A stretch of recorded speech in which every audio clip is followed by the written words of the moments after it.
Partager le changement auquel le programme espère a contribué et capitaliser ses acquis pour de nouvelles stratégies et orientations pour la paix et la stabilisation de la province du Sud Kivu.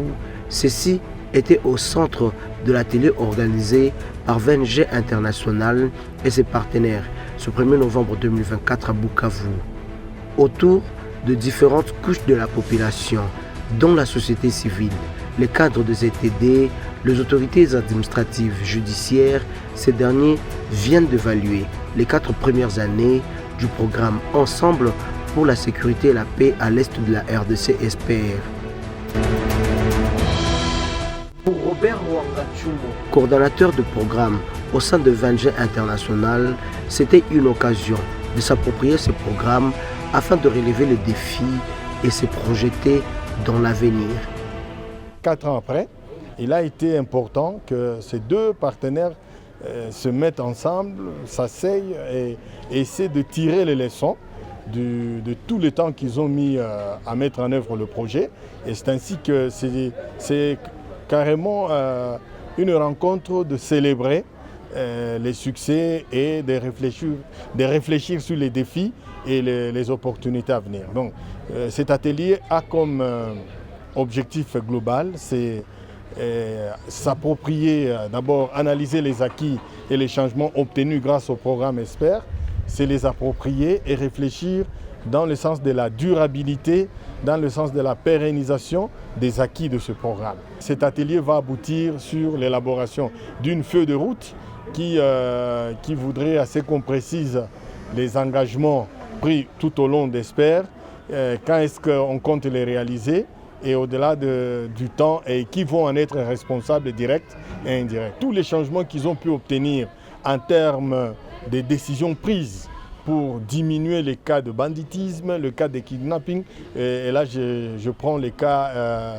en illustration, l'insécurité sur la route nationale numéro 5, dans la plaine de la Ruzizi, où le territoire d'Uvira a pu réguler les trafics, les heures de circulation sur cette route, et où aussi on est arrivé à supprimer beaucoup de barrières payantes et tracassantes des militaires.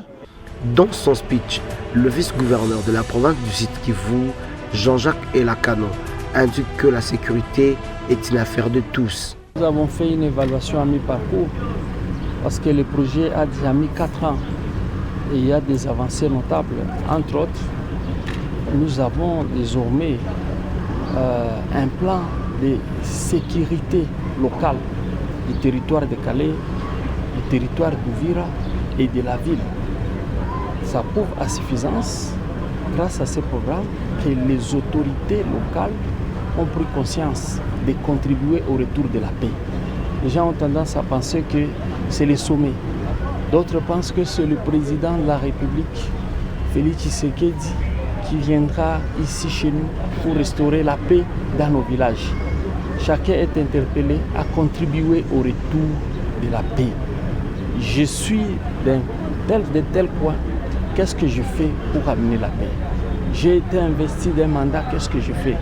Pour ma part, comme autorité provinciale, j'ai tenu à me déplacer pour demander aux autorités locales, aux membres du Conseil de sécurité, de sanctionner, de dénoncer, ainsi qu'à la société civile. Une satisfaction pour les maires adjoints de la ville d'Uvira, Kifara Kapenda Kiki. Ce projet leur a permis de trouver des solutions de paix ensemble. Hier, le problème de la sécurité ne concernait seulement que les autorités. Mais aujourd'hui, avec ce programme, nous avons appris que le problème de la sécurité concerne tout le monde.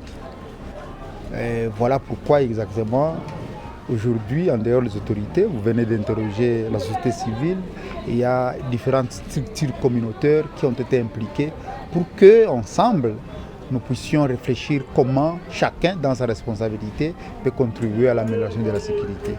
4 ans durant, nous avons appris, et la plus grande acquisition, c'est que nous avons, avec l'aide du partenaire, nous sommes arrivés à avoir un décret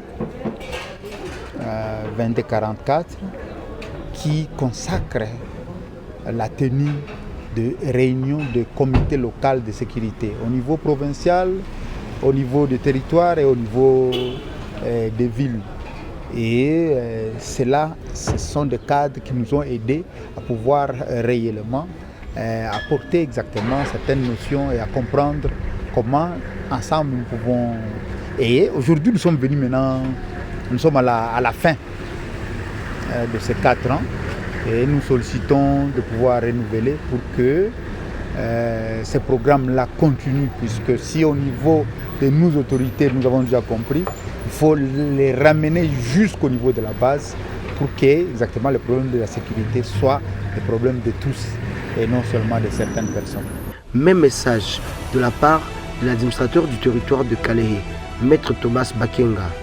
Nous avons donc trouvé que de ce projet, comme on l'a commencé au niveau du territoire de Kalehe et Uvira, nous avons entrepris de demander que ça continue pour que nous ayons la possibilité d'étendre ça. Les réunions, comme je vous dis là, doivent être organisées au groupement et au village, que nous soyons en train de les faire, la vulgarisation du projet, disons du décret, mais aussi les bonnes manières de tenir les réunions, comment procéder pour produire les recommandations. Il y a des recommandations, il y a des rapports qu'on donne immédiatement après la réunion, et c'est là qu'on doit produire après des jours la réunion. Ce sont des questions qui nous ont aidés et qui nous avantagent. Maintenant, les questions de sécurité et de développement nous concernent tous. On n'est plus que la jeunesse, la société civile, les femmes et l'autorité à tous les niveaux. Et au niveau, disons, de la hiérarchie, nous allégeons. Les projets ici viennent nous dire allégeons les tâches. Delphin Birimbi, président du cadre de concertation de la société civile de Kalehe, et Nicolas Lubala, président provincial de la NDC, parlent des avancées de ces projets. Et nous avons déjà des acquis. Les acquis, d'abord, comme vous le connaissez, avant le programme SPR, la population ne prenait pas part aux questions des réunions des comités locaux de sécurité.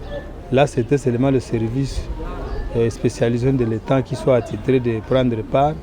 Mais avec le programme SPR, nous avons mené une action de plaidoyer au niveau de Kinshasa. Et le Premier ministre a signé le décret numéro 22/44 du 6 décembre 2022 qui parle des parties prenantes aux différentes réunions des comités locaux de sécurité et provinciaux de sécurité. Et voilà, la population, à travers la société civile, les jeunes, les femmes, c'est également une partie prenante aux différentes réunions du comité local de sécurité.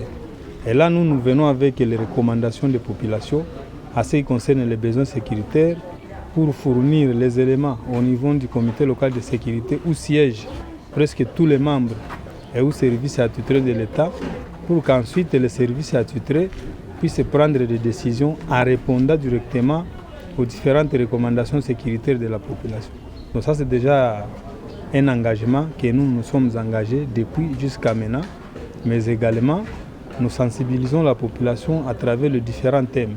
Donc à ce qui concerne les rôles de l'autorité territoriale, dont l'administrateur des territoires, les chefs de chefferie, les chefs de groupement, les chefs de village, mais aussi les méfaits d'intégrer les groupes armés, l'importance d'enregistrement des naissances à l'état civil, mais également nous sensibilisons la population sur les problématiques des violences sexuelles à travers la loi numéro 06, mais aussi nous sensibilisons la population pour éviter de consommer les boissons fortement alcoolisées qui sont à la base de différents cas d'insécurité dans la province du Sud Kivu et précisément dans notre territoire de Kalehe. Pour nous, nous avons plusieurs acquis. D'abord, le projet a permis à réunir toutes les fêtières au niveau de la province du Sud Kivu, au niveau de la société civile, parce que vous savez que c'était difficile qu'on puisse travailler avec une telle organisation et cela a posé toujours des problèmes. Mais aujourd'hui, grâce au projet ESPER, nous avons un réseau dont toutes les fêtières sont membres de ces réseaux, mais aussi par rapport entre des relations entre la société civile, mais aussi avec les les autorités. Auparavant, les autorités et la société civile, on se comportait comme des ennemis. Lorsqu'on s'approchait auprès des autorités, ou bien les autorités voudraient s'approcher auprès de la société civile à travers la population, donc c'était difficile. Mais c'est là, grâce à ces projets, et on a permis qu'il y ait une relation étroite entre les autorités, mais aussi entre la société civile. Mais aussi, c'était difficile qu'on puisse inviter les membres de la société civile au niveau des conseils locaux de sécurité élargis. On ne peut pas voir les membres de la société civile. Et là, ils ont invité comme ils veulent. On a compris que aussi parmi des grands acquis que la sécurité est une affaire de tout le monde. Auparavant, la société civile, la société croyait que la sécurité, c'est une affaire seulement des autorités. Mais grâce à ces projets, on a compris que nous devons collaborer. Chacun doit jouer son rôle, que ce soit la société civile, que ce soit les autorités au niveau de l'administration, que ce soit les services de sécurité. Chacun doit apporter sa contribution. Parmi le résultat direct de ce programme, l'on note la mise en place du comité local et provincial de sécurité, la suppression de certaines barrières payantes et illégales, la mise en place de décrets-lois portant fonctionnement de CELS, pour ne citer que cela.